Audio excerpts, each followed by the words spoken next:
Cuerpo Médico tiene hoy un programa dedicado a la salud mental y específicamente acerca del trastorno obsesivo compulsivo, llamado popularmente TOC. Este problema, quizá su sintomatología y esas creencias y temores que a veces motivan estas repeticiones que luego vamos a hablar, que son la parte compulsiva, pues seguramente muchos tendremos algo parecido, pero que no llega a ser la patología per se que perturba la vida de una persona. Y que por supuesto tiene un manejo, tiene un diagnóstico, porque esto debe establecerse básicamente en una línea profesional. Hay profesionales que casualmente tienen que ver con el comportamiento, y para eso tenemos hoy a una psicoterapeuta prestigiosa, Joana Rubianes. Ella es del Emilio Valdizán, es del departamento casualmente de modificación del comportamiento.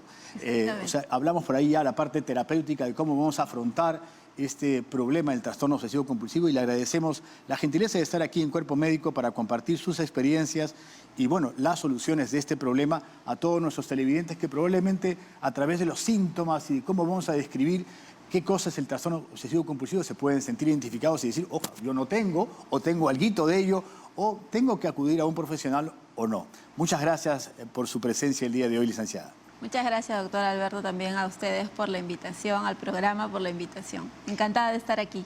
Buenos días, para nosotros es un placer, como dice el doctor, de repente la mayoría por ahí tiene algún trastorno compulsivo que no le tomamos mucha importancia, pero el día de hoy, alguito, de repente dicen, ay, me olvidé de apagar la llave de la cocina o regreso, pero para esas preguntas nuestras líneas telefónicas ya están abiertas y nos pueden llamar al 619-0777, al 619-0776 y al 619-0774, y por supuesto también nos pueden escribir a través de nuestras redes sociales, Facebook, Instagram y Twitter de Cuerpo Médico.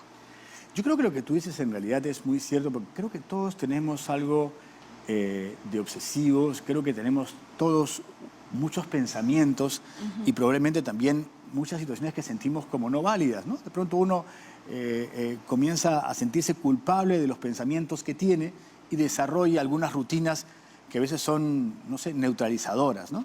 Pero bueno, eso quizá todo el mundo lo pueda tener. Miedos a la limpieza, miedos a la suciedad, me refiero, ahora miedos en el COVID, a la muerte, a la higiene. A la higiene, ¿no? Entonces, vamos a comenzar definiendo, licenciada, ¿qué cosa es el trastorno obsesivo compulsivo? ¿Cómo es que se manifiesta y en dónde una persona puede sentirse que puede tener estos problemas? Ok. Bien, como tú lo habías mencionado anteriormente, el trastorno obsesivo compulsivo está dentro de los trastornos de ansiedad. Sí, es un trastorno que se caracteriza por 3 síntomas básicos, que son las obsesiones, las compulsiones y la ansiedad. Las obsesiones son aquellos pensamientos intrusivos y repetitivos, ¿sí?, que puede tener una persona y que justamente lo llevan a sentir mucha ansiedad, mucha incomodidad o mucho malestar emocional, y esto puede hacer que empiece a hacer las compulsiones, pero ¿verdad? Primero quería precisar en eso. Primero nace siendo un miedo un poco irracional de la cual la persona se da cuenta. O sea, por ejemplo, yo tengo miedo a algo y de eso soy racional y definitivamente siento que eso no es lógico y comienzo a tener como que aflicción por ese pensamiento, ¿no? Y lo vuelve compulsivo. Sí. Es como una cadena. Claro. Es como una cadena, ¿no? Entre los pensamientos, la ansiedad y las conductas compulsivas, ¿no? Entonces, eso se va haciendo, digamos, uno entrando en un ciclo donde ya pasado un tiempo ya no puede salir de ello. Yo quisiera precisar un poco esta cadena, porque a veces quienes nos escuchan y nos ven, yo mismo estuve revisando algo acerca de los trastornos, no es tan sencillo a veces entender este obsesivo y compulsivo, porque el compulsivo es una parte y el obsesivo es otro, pero todo comienza primero con lo obsesivo, o sea, porque el TOC lo tiene gente muy inteligente, muy perfeccionista, muy responsable, muy... Exactamente. ¿no? O sea, gente, diría que tiene todas las habilidades del mundo en el control de calidad, por ejemplo, pero eso lo hace ser obsesivo con algo, pero infundadamente, y esa obsesión que la tiene, la persona es consciente que es no necesariamente real y trata de hacer las compulsiones para rechazar esa obsesión. Exactamente, sí. Las compulsiones vienen a ser esos actos repetitivos que uno puede hacer para justamente quitarse todo ese malestar y, en cierta manera, tratar de quitarnos esa idea, ¿no? Pero realmente no es así, porque en realidad una compulsión lo que hace es seguir reforzando la ansiedad y los pensamientos obsesivos. Licenciada, ¿y quiénes son los pacientes más propensos a realizar un TOC? Bien, generalmente el TOC ocurre después de una situación, puede ser, por ejemplo, una situación sumamente estresante, ¿no? Por ejemplo, yo tenía un paciente que hizo un TOC de contaminación a raíz de que, por ejemplo, en la calle le cayó sangre, ¿no? Le cayó sangre. Entonces, a raíz de justamente esa experiencia, empezó a pensar de que estaba contaminado con el SIDA, ¿no? Porque relacionó justamente la sangre al contagio del SIDA. ¿Siempre hay un factor que lo desencadena? Puede haber, exactamente. Siempre hay un factor desencadenante que hace que la persona empiece a tener estos pensamientos, ¿no? O estas dudas de que me habrá pasado esto, me pasará esto. Por ejemplo, también tenía otra paciente de que empezó a tener ideas de verificación y también conductas de verificación debido a que sufrió un robo en su casa. Entonces, a partir de eso, ella empezó a verificar que todo esté cerrado, que los cajones estén cerrados, que la puerta esté cerrada. Después su TOC ya pasó a, por ejemplo, si es que podía, si es que había cerrado bien los caños, si es que había limpiado bien algo. Entonces generalmente ocurre con un episodio de trauma o una algo experiencia negativa, una que experiencia hay un factor negativa. desencadenante. Ok, si los papás han tenido TOC, ¿es posible que el niño también lo pueda tener? Sí, porque puede ser como una conducta aprendida incluso, ¿no? O te dan una predisposición. Porque hay que tener en cuenta que el TOC tiene tantos factores personales, porque ya hay de por sí una personalidad ansiosa como base, claro, ¿no? O sea, yo soy temeroso, base, ¿no? soy ansioso, no manejo bien las situaciones, me estreso mucho, entonces ese tipo de personalidad ya se predispone al TOC. Eso es importante que yo creo que se puntualice, ¿no? Son personalidades perfeccionistas, ansiosos, a lo mejor excesivamente responsables. Exactamente. Hay un hecho causal, como con un sentimiento de culpa, y ¡pum!, desencadena este pensamiento obsesivo que luego tiene sus repeticiones, que ya son la parte compulsiva que vamos a conversar. Tenemos ya una inquietud de Erika, que nos está llamando de Los Olivos. Adelante, Erika, por favor. Sí, buenos días. Yo quería consultar para un adolescente de 18 años en el tema de la medicación, porque ya esta persona que tiene TOC tiene medicación de sertralina, 2 pastillas en la mañana y 2 pastillas en el almuerzo. Entonces, también quería saber la forma de que él ya se va recuperando, pero cómo se le puede bajar de repente la dosis, porque ya tiene más de 8 meses con esa misma dosis, y qué terapias más le ayudan, aparte de la medicación, la terapia no cognitiva, conductual, o qué otras terapias también podría llevar para que pueda desarrollarse normalmente en su vida no ya adulta. Erika, ¿le puedo hacer una repregunta? ¿Tomas sertralina 50 miligramos, 2 en la mañana y 2 en la tarde? Sí, eso. Ya. ¿Y esa medicación en esa proporción la tiene ya mucho tiempo? Sí, ya la tiene mucho tiempo, por eso es que quería saber cuál es la mejor opción para que lo haya. Me indicaron el psiquiatra que la tenían que ir bajando, pero yo también quiero consultar cuál es la opción correcta, ¿no? Para que él vaya dejando un poco la medicación. Muchas gracias, Erika, muy amable.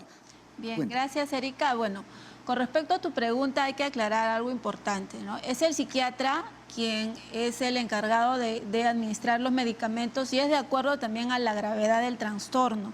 En este caso, a veces uno como padre se pregunta ¿cuánto tiempo es que va a tomar el medicamento mi hijo? Pero eso es de acuerdo a la gravedad que tiene el trastorno, porque hay pacientes que pueden, por ejemplo, estar en tratamiento 2, 3 años, como que pueden tomar los medicamentos durante toda su vida. Eso es de acuerdo a cómo evoluciona el paciente. Ahora, hay que tener en cuenta también que el tratamiento del TOC es integral. Entonces, es necesario que vaya acompañado de una psicoterapia. En este caso, se puede acompañar de la psicoterapia cognitivo-conductual o terapias de tercera generación o terapias combinadas, de acuerdo a la evaluación que se le haga y a la necesidad del paciente y cómo vaya evolucionando. Gracias, licenciado. Acá tiene que haber una combinación de efectos, ¿no? Porque en el caso del paciente que nos está llamando toma dosis muy altas de antidepresivos, entonces eso tiene que tener un manejo psiquiátrico especializado en el cambio de medicamentos al margen de lo terapéutico, ¿no? Sí, ahora vamos a hablar un poquito más de lo terapéutico, en qué consiste cada uno para que los televidentes se enteren. Y también tenemos, doctores, preguntas de redes. A ver, vamos a leerla. Rosa de Huancavelica de Facebook dice: mi hermana tiene TOC con la posición de las cosas. Todas las tiene que tener a su lado izquierdo. Incluso para hablar debes estar a la izquierda. No puede tener nada al lado derecho. ¿Qué puedo hacer ante esta situación? Bien, gracias Rosa por tu pregunta. En este caso, si ella ya está diagnosticada con TOC, o sea, ya ha recibido una atención psiquiátrica, psicológica, el hecho es que pueda realizar el proceso terapéutico, ¿no? Porque hay que tener en cuenta que el proceso terapéutico para el TOC es largo. No estamos hablando de unos meses o de unas cuantas estrategias a aplicar, sino se tiene que hacer todo un programa de entrenamiento en estrategias y ir paso a paso para ir justamente reduciendo las compulsiones, reduciendo las obsesiones y manejando mejor su ansiedad. En todo caso, si ella sigue manteniendo estas conductas ya por mucho tiempo, quiere decir que a lo mejor el manejo que se ha hecho al trastorno no ha sido el adecuado y por eso sigue persistiendo en el tiempo. ¿Qué pasa si esta paciente o los familiares ponen al lado derecho, no le hacen caso a su TOC? ¿Cómo podría razonar este paciente? No, yo no quiero sentarme al lado izquierdo, me siento al lado derecho. Sí, pasa. Lo hago al revés. Generalmente cuando los familiares tratan de forzar a la persona que tiene el trastorno, porque eso pasa en muchos hogares con padres, con hermanos, con pareja, ¿no? Lo que sucede es que genera crisis en la persona, ¿no? Entonces esas crisis donde aumentan justamente la ansiedad, donde justamente aumentan las obsesiones e incluso estas crisis pueden llevarlas a tener que ir a emergencia porque pueden hacerse incluso hasta daño, ¿no? Porque hay que tener en cuenta que cuando la persona siente que está perdiendo el control de sus compulsiones, de sus impulsos, entonces puede empezar a tener ya pensamientos negativos acerca de, por ejemplo, hacerse daño o tomar algo, ¿no? Entonces hay que tener cuidado, que a nosotros nos parece insignificante, pero hay que respetar esta parte, ¿no? O por lo menos que lo maneje el profesional, claro. ¿no? O sea, cómo yo lo enfrento a sus miedos, pero profesionalmente, ¿no? Yo lo hago como familiar y puedo encontrar una respuesta negativa. Tenemos otra inquietud de John, que nos está llamando de San Juan del Urigancho. Adelante, John, por favor. Hola, muy buenos días. Buenos días. Soy el papá de un niño de 11 años. Yo, sinceramente, estoy muy preocupado por él. Ya pasó psicología y ahora psiquiatría. Me gustaría que también llevaran esta información que están haciendo en los niños. A él también le detectaron el TOC por un cuadro de ansiedad que despertó desde los 10 años. Él está tomando ya pastillas, todo eso. Mi inquietud es saber si él va a seguir con estas pastillas, porque son fuertes, ¿no? Estuvo tomando solamente la cuarta parte, ahora la mitad de esta pastilla, y bueno, me gustaría saber si él va a seguir con este tratamiento, es momentáneo, ¿no? Porque la psicóloga, la psiquiatra, lo único que nos dijo que vamos a esperar 2 meses y evaluaremos, ¿no? Y él no está comiendo mucho por este trastorno que va de la mano mucho, creo yo, por la pandemia, el encierro que han tenido estos niños. Me gustaría que también den información acerca de eso. Okay, muchas gracias. Muchas gracias por tus inquietudes y yo creo que van a ser una oportunidad para comentar. ¿Puede suceder eso también en niños?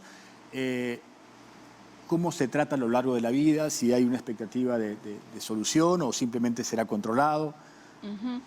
Bien, obviamente mientras más temprano sea el inicio del trastorno, digamos que hay más probabilidad de que el trastorno siga con el tiempo, ¿no? Porque un niño, definitivamente, un adolescente, tiene menos estrategias de afronte, ¿no? Y está en proceso de desarrollo de su personalidad. Entonces esto, si aparece un trastorno como el TOC en este transcurso, puede eso repercutir en el desarrollo de su personalidad o de sus habilidades.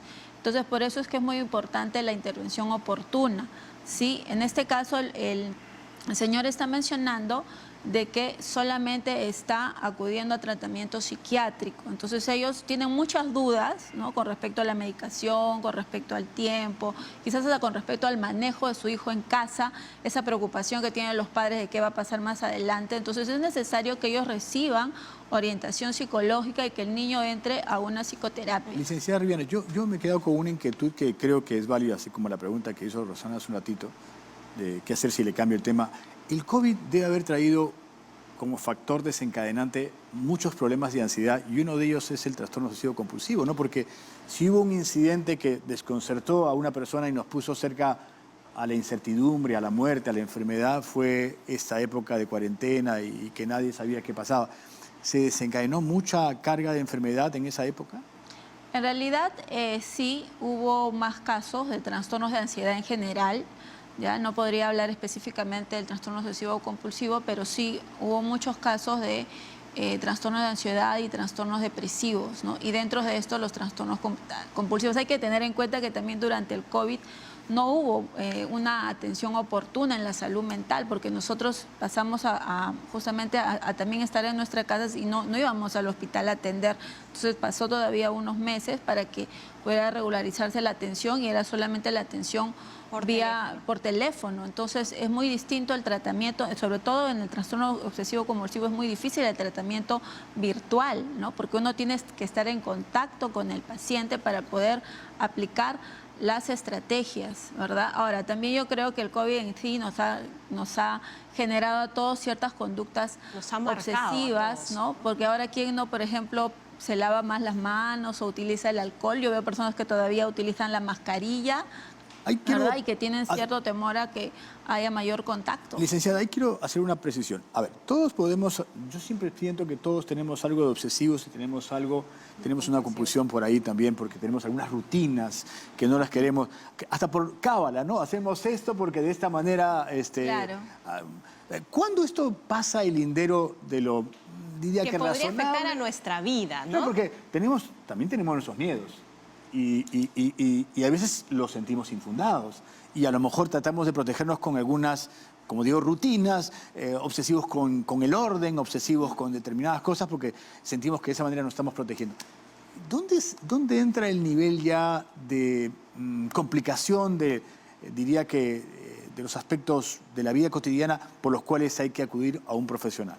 Bien, si queremos hacer un diagnóstico, en realidad lo más conveniente es hablar en cuanto al malestar que provoca esa conducta o ese pensamiento en nosotros, ¿no? O sea, por ejemplo, como tú dices, nosotros podemos ser ordenados, limpios, ¿verdad? Querer que todo esté en su sitio, ¿sí? Y eso es parte de una conducta hasta cierto punto saludable, ¿no? Porque vivir también en el desorden no es lo más conveniente. Pero si esta conducta o este pensamiento de que todo tiene que estar ordenado, nada se puede ensuciar, ¿no? O aparece un miedo ya justamente a ver las cosas así. No me puedes cambiar de lugar. A no cambiar, exactamente, adorno, ¿no? Esa rigidez, y que esa rigidez genere mucho malestar, ¿verdad? Es lo que ya es un punto, digamos, que nosotros tenemos que considerar para el diagnóstico del TOC. Otro punto es el tiempo. ¿Cuánto tiempo llevo teniendo este malestar? ¿No? Que puede ser, si lo llevo teniendo alrededor, por ejemplo, de más de un mes, más de 2 meses, entonces ya es un problema porque ya está repercutiendo en mi vida familiar, social, académica, en mi vida personal. Entonces esa repercusión negativa también es considerado como una característica del TOC. Se vuelven ansiosos. Y para hablar de este tema, doctores, vamos a ver terapias de relajación desde el Parque de las Aguas, desde el Circuito Mágico de las Aguas, que ya está Paola ahí para enseñarnos un poquito más sobre estas terapias de relajación que tanta falta nos hacen a muchos. Estoy aquí en plena meditación, Roxana, porque he encontrado este espacio tranquilo en medio del caos de nuestra ciudad, como lo has mencionado en el Circuito Mágico de las Aguas. Y hoy vamos a hablar sobre las bondades del yoga, los beneficios del yoga, que puede ser una herramienta para reducir la ansiedad, para reducir el estrés, como también puede ser, por ejemplo, otro deporte o quizás buscar otras actividades como leer, dibujar, pintar, etcétera. Bueno, entonces, queremos conocer más de yoga. Para ello, hemos invitado a Fiorella Casalino, instructora de Casalino Yoga. Fiorella, hola, ¿cómo bienvenida estás? a Cuerpo Médico. Gracias por invitarme. Estoy contenta porque el día de hoy en casa van a poder aprender algunas posturas básicas de esta disciplina que está muy relacionada con la meditación, con la respiración también. Sobre todo. Sí, claro. Bien, ¿quieres comenzar con un poco de posiciones? Antes de comenzar con las posiciones, cuéntanos un poco en qué consiste el yoga. Bueno, el yoga básicamente es el cese de toda fluctuación mental. Entonces, es como una herramienta de autoayuda complementaria ante cualquier situación que estemos atravesando. Por ejemplo, una dolencia física, un malestar orgánico, desequilibrio emocional. O sea, es un trabajo completo. Y me comentabas, justo hablando del tema del TOC hoy en el programa, que has tenido también algunos alumnos. Sí, claro. Una vez tuve un caso particular de un alumno que, bueno, me dijo lo que le pasaba, que a la par estaba siguiendo un tratamiento y eso me gustaría hacer hincapié porque muchos alumnos piensan que una vez que van al yoga, pues ya no ven más a su médico o de dejar las pastillas. O sea, el yoga no reemplaza ninguna medicina. Es una herramienta. Buen complemento, exacto. Entonces, bueno, en este caso de este alumno en particular, pues él tenía un tema de que, por ejemplo, no podía voltear hacia la izquierda porque para él voltear hacia la derecha o caminar en sentido derecho era lo que a él lo hacía sentir tranquilo porque para él así iba a tener buena suerte.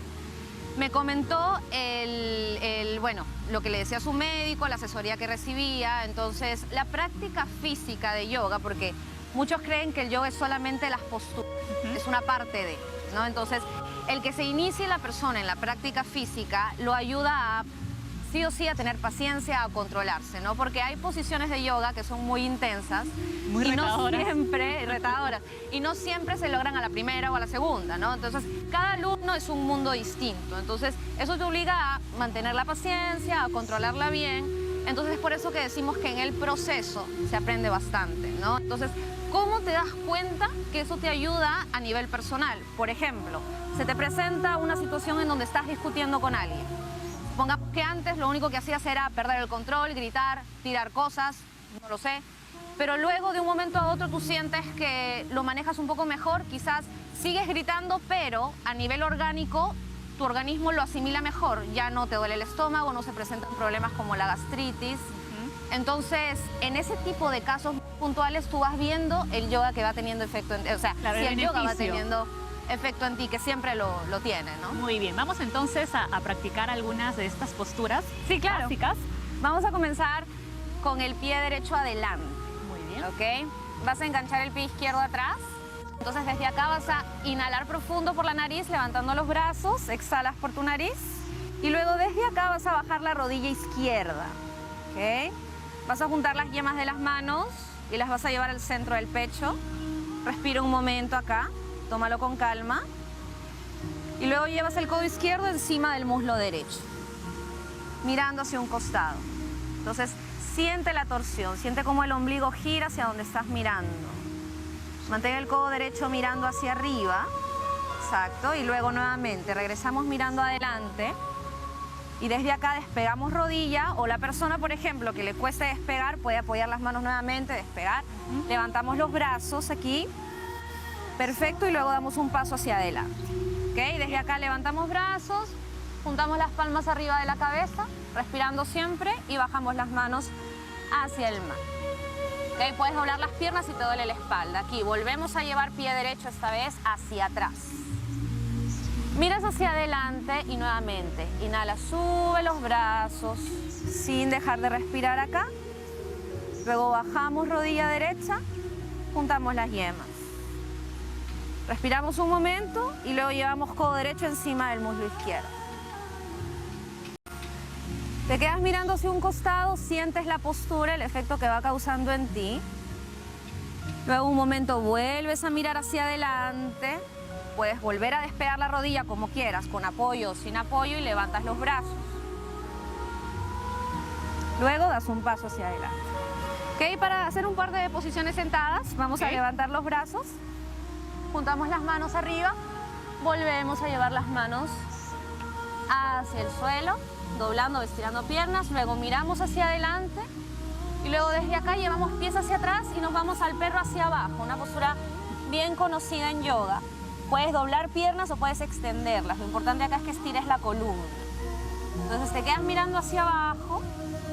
Luego por un momento te tomas un descanso abriendo rodillas, bajándolas hacia el mat. Juntas dedos gordos de los pies y te sientas sobre los talones.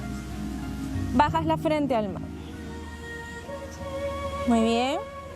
Entonces acá puedes retroceder las manos. Bien. Llevas mano derecha detrás tuyo, mano izquierda al muslo. Haces una torsión acá. Muy bien, cambias de lado.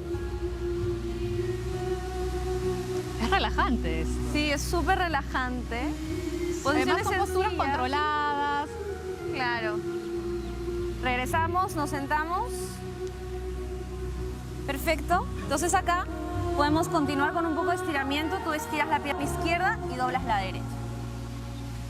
Entonces son posturas que pueden a simple vista parecer sencillas, en algunos casos lo son, pero generan un efecto pues increíble en el organismo, ¿no? Las torsiones para el sistema digestivo. Entonces acá vamos a flexionar un ratito, vamos a levantar los brazos y luego te vas a inclinar hacia adelante, bajando las manos al suelo o llegando hacia el pie, como estés hoy día, ¿ok? No siempre tienes que hacer la postura perfecta. Entonces claro, acá, donde uno pueda. Claro. Entonces acá es importante que tensiones bien la pierna extendida para que no te lesiones la rodilla o la espalda. Entonces, luego regresa desenrollándote nomás. Ajá. Cambiamos. Exacto. Entonces aquí lo mismo. Eso es. Alargando. Por lo que veo, Fiorella, los movimientos son controlados, no bruscos. Exacto. No deben de ser muy rápido, sobre todo si un principiante, una persona se está iniciando en el yoga, pues acá retrocedemos. No es muy recomendable, ¿no? Que inicie porque, claro, hay distintos estilos, ¿no? Hay estilos rápidos, sincronización de respiración con movimientos, pero hay otros como este, que es el Hatha Yoga, que en el caso, por ejemplo, yo lo uso con implementos como bloques, cuerdas, que ayudan al alumno a llegar a la postura sin necesidad de sentir dolor o algo por el estilo, porque la idea no es sentir dolor cuando haces la práctica física, ¿no? Perfecto, ya para ir cerrando, algo que me encanta cuando ustedes culminan la clase es que dedican unos momentos finales a la meditación, a la relajación completa. Exacto. Sí, perfecto. ¿Quieres que lo cerremos así?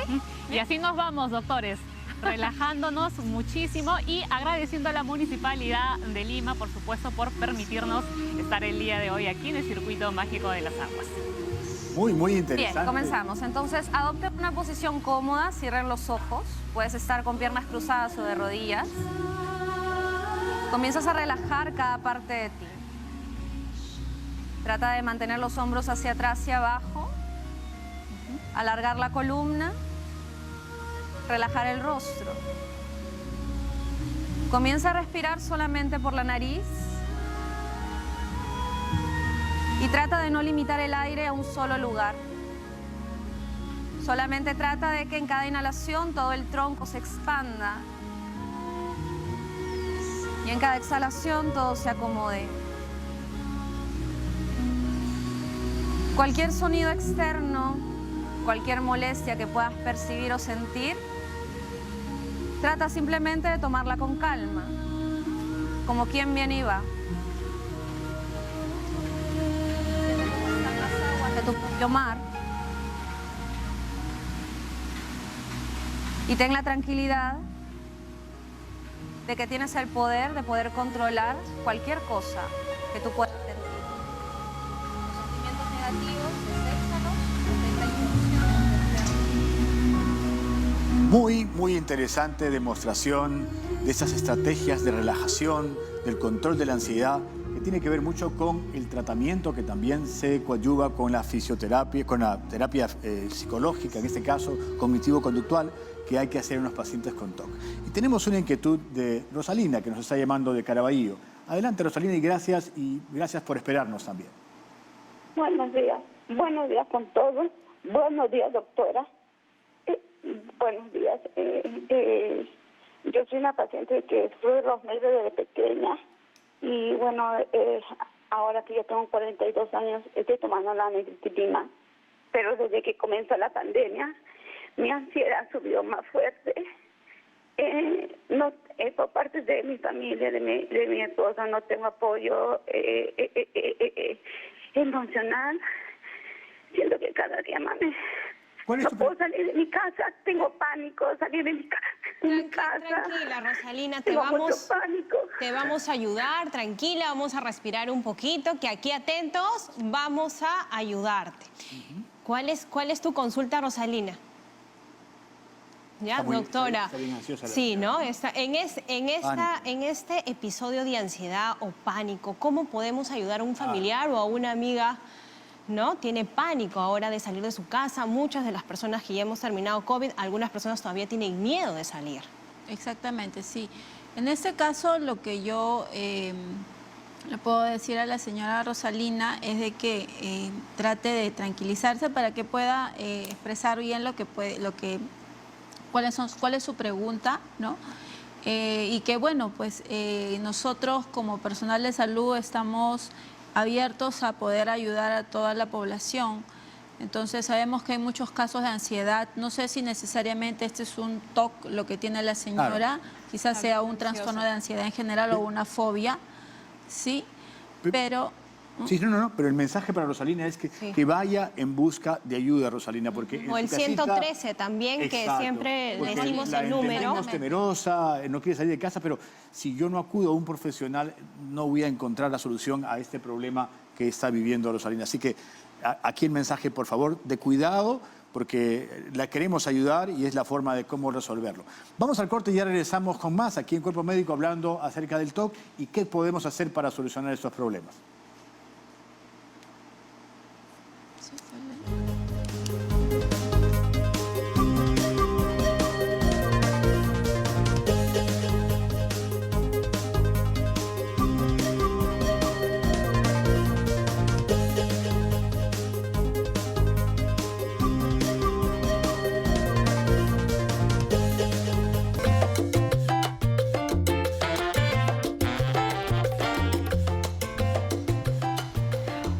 ¿Cómo están? Buenos días, Roxana, Alberto, ¿cómo están? A nuestra invitada también. Y así como las enfermedades psiquiátricas y el trastorno obsesivo-compulsivo es una de las 5 enfermedades psiquiátricas más frecuentes, la EDA, que es la enfermedad diarreica aguda, es un problema de salud pública y de primer orden en países como el nuestro. Entonces, cuando nosotros hablamos de la EDA, que es la diarrea aguda, no la persistente, que es la que ocurre cuando tenemos más de 14 días con diarrea, sino esta aguda y que además cuya definición de diarrea es cuando tienes de 3 a más, ¿no es cierto?, heces líquidas o semilíquidas o haya una con presencia de sangre o moco. Hay que tomar en cuenta muchas de las consideraciones que les vamos a comentar el día de hoy. Y es que cuando hablamos nosotros de la diarrea, tenemos que mantener y prevenir la buena hidratación para prevenir la desnutrición y también la deshidratación. ¿Y por qué el tema de la nutrición es tan importante? Porque imagínense ustedes que el tubo digestivo es como una manguera.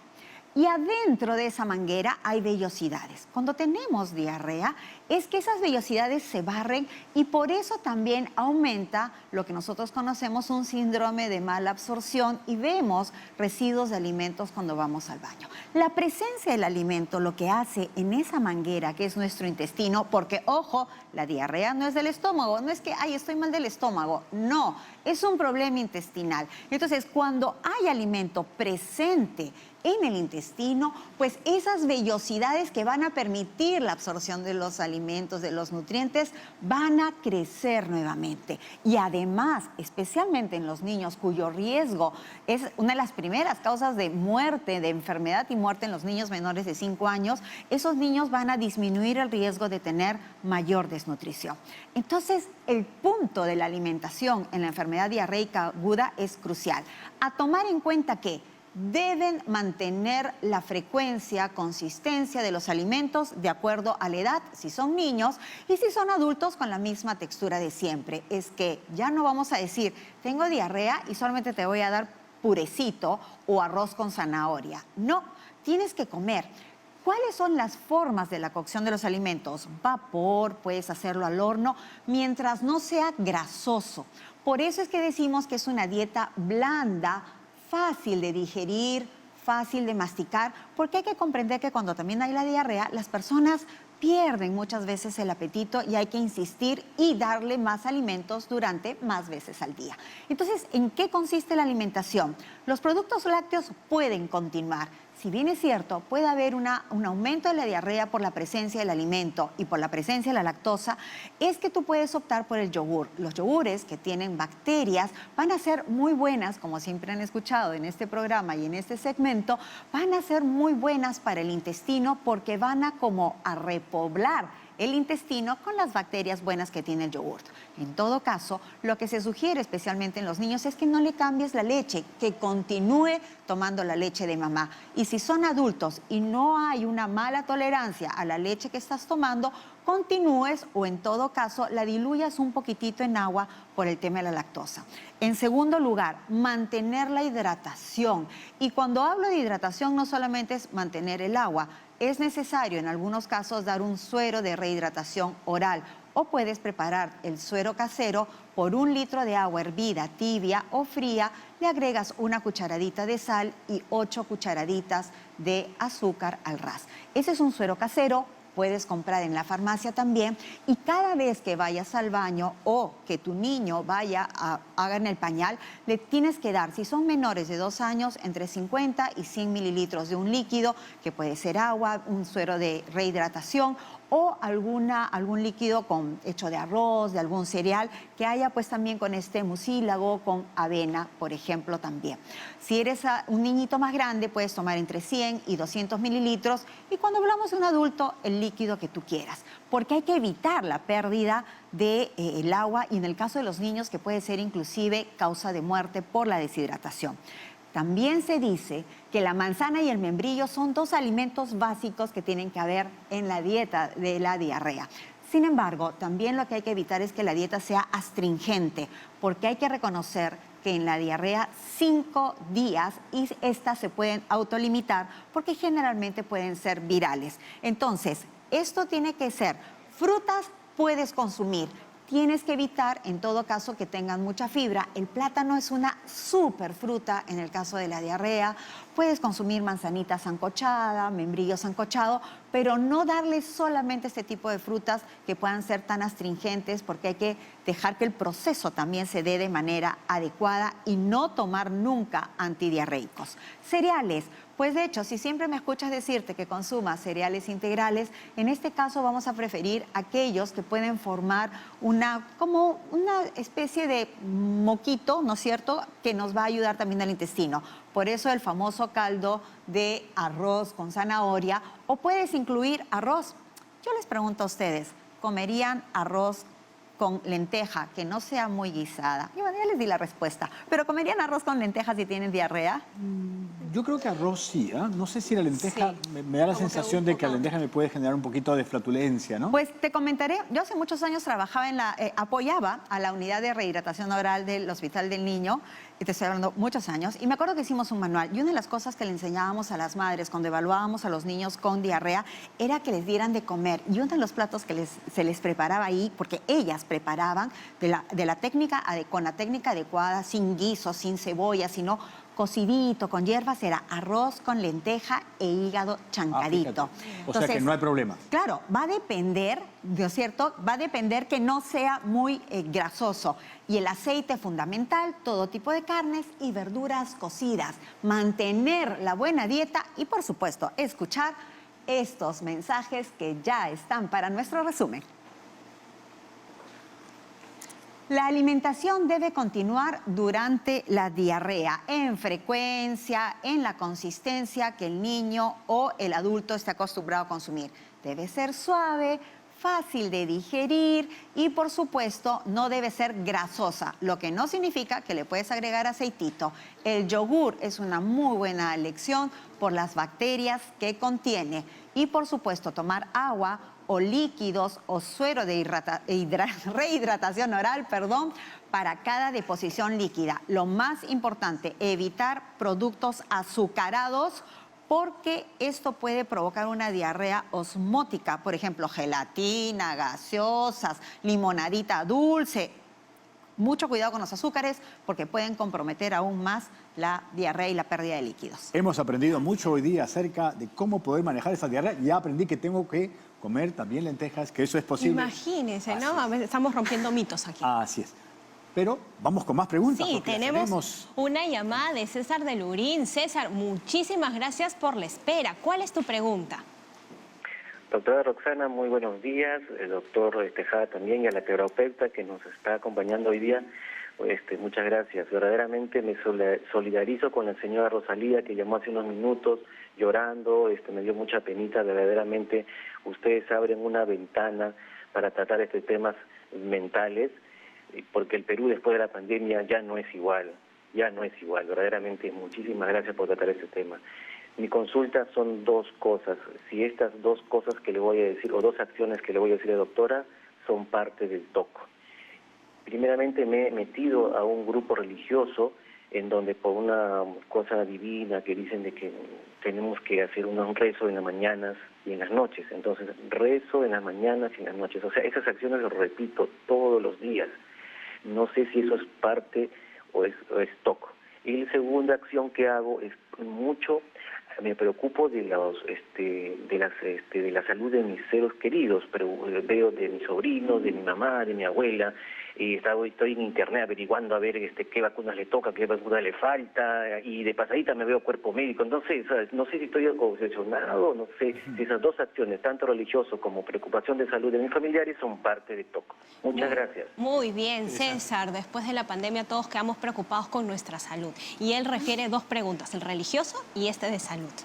Bien, en cuanto al tema religioso que comenta César, si es que no es una conducta que te genere malestar, o sea, no te genera ansiedad, no te genera, digamos, no te toma mucho tiempo en el día, entonces no está considerado dentro de un problema de obsesión o una compulsión. Claro, si por A o por B no lo hace, él puede continuar con su vida. Exactamente, o puede hacerlo y pues obviamente tiene mucho tiempo para hacer otras cosas y no le genera malestar el hacerlo. Exactamente. ¿Sí?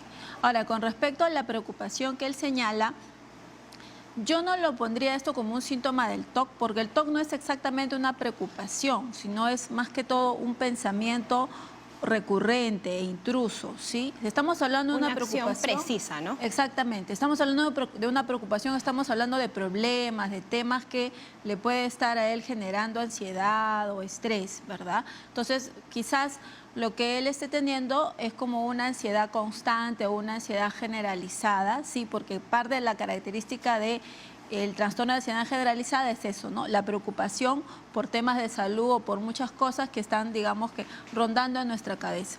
Muy interesante punto de vista. La verdad que tenemos muchísimas inquietudes. El tiempo nos queda corto. Vamos al corte y ya regresamos con la parte final de Cuerpo Médico hablando del TOC.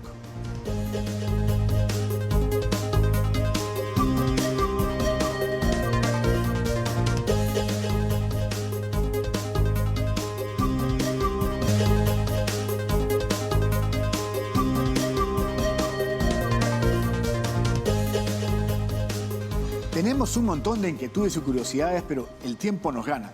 Y vamos con una de Piura que nos está esperando y le agradecemos muchísimo por la gentileza de esperar. Jonathan, cuéntanos. Chiquito, rapidito. Hola, doctor, buenos días. Le hablo de acá desde Sullana, Piura. Adelante, Jonathan. Sí, bueno, yo he sido diagnosticado de todo hace 2 meses ya. Por ejemplo, yo ahorita antes de llamar eran las 10:53 y yo... Para hacer alguna acción tengo la necesidad, por ejemplo, de calcular cuántos minutos exactamente faltan para las 11, por ejemplo, eran 6.5 de 10:53.5. O sea, tengo esa necesidad de confirmar mentalmente cosas. Así es. Mi pregunta es, siempre he leído que la terapia de prevención de respuesta es una de las más efectivas, pero no me la han explicado bien. Entonces quería ver si la doctora nos puede explicar ese término, esa estrategia. Gracias, Jonathan. Yo creo que está clarito. Estamos en el abordaje terapéutico. Sí. Bien, hay que tener en cuenta que el abordaje terapéutico es después de una evaluación y se hace un programa de tratamiento con diversas estrategias. En este caso, Jonathan está mencionando la exposición con prevención de respuesta, que es una técnica básica y una de las más eficaces para el tratamiento del TOC, que consiste justamente en exponer a la persona de manera gradual a las situaciones que le pueden despertar los pensamientos y también a evitar las compulsiones y hacer otras actividades que puedan ayudarlo a distraerse. En eso consiste. Ya, y tenemos otra llamada, Javier de Comas. Buenos días, Javier. Javier, ¿cuál es tu consulta? Buenos días. Aló. Sí, Javier, te escuchamos. Aló, buenos días.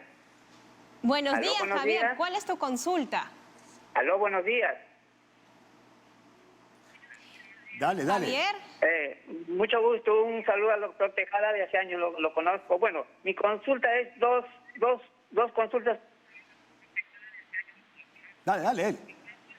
A ver, ¿qué tipo de tratamiento psicológico debe llevar una joven que tiene 22 años, que tiene TOC, que quiere estudiar en la universidad pero no lo deja la enfermedad? Ya. La segunda, ¿cuál es el comportamiento de la familia que estamos alrededor del paciente?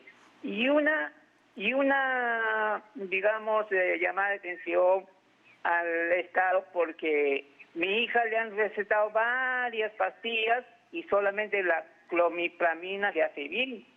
Y eso no lo está vendiendo el Estado. Ya. Muchísimas gracias, doctor Tejada, Javier. y la doctora, muchísimas gracias. Gracias, Javier. ¿Cuál es la respuesta, doctora? En cuanto a la terapia, como lo habían mencionado, hay programas terapéuticos, sí, y que obviamente tienen que ser especializados porque cada paciente es diferente, ¿correcto? En este caso, lo que estamos manejando ahora más debido a la eficacia que tiene es la terapia cognitivo-conductual combinada con estrategias de tercera generación como el mindfulness y las terapias de aceptación y compromiso. ¿Sí? En cuanto a lo que mencionó acerca de la familia, lo que yo le sugeriría es que la familia tenga mucha paciencia, mucha tolerancia, mucha empatía, porque este problema genera muchísimo malestar en la persona y a veces la familia no colabora porque quiere que un resultado rápido, o sea, quiere que todo esto pase rápidamente y hay que tener en cuenta que no va a ser así. Así que lo que les sugiero es darle mucho apoyo y también acudir ellos a consejería familiar. Una curiosidad chiquita antes de terminar. ¿Los acumuladores es un rasgo de compulsión? ¿Los que acumulan cosas? Sí, estaba dentro del trastorno obsesivo antes, pero ahora en los últimos, digamos, manuales ya ha pasado a ser un trastorno diferente. Muchas gracias. Muchas gracias, licenciada Rubianes. Ha sido muy valioso su consejo a todos nuestros televidentes. Hemos aprendido muchísimo hoy día acerca de este trastorno obsesivo compulsivo. A todos ustedes, muchas gracias por su sintonía. Gracias por esperarnos en todas las llamadas que han mostrado, sobre todo los que nos llaman del interior del país, porque nos han llamado de todo el país y le agradecemos por la gentileza y por su confianza. Nos vemos la próxima semana nuevamente aquí en Cuerpo Médico y ya nos conectamos con... Conecta Perú. Que tengan un buen fin de semana. Feliz, chao. Feliz fin de semana.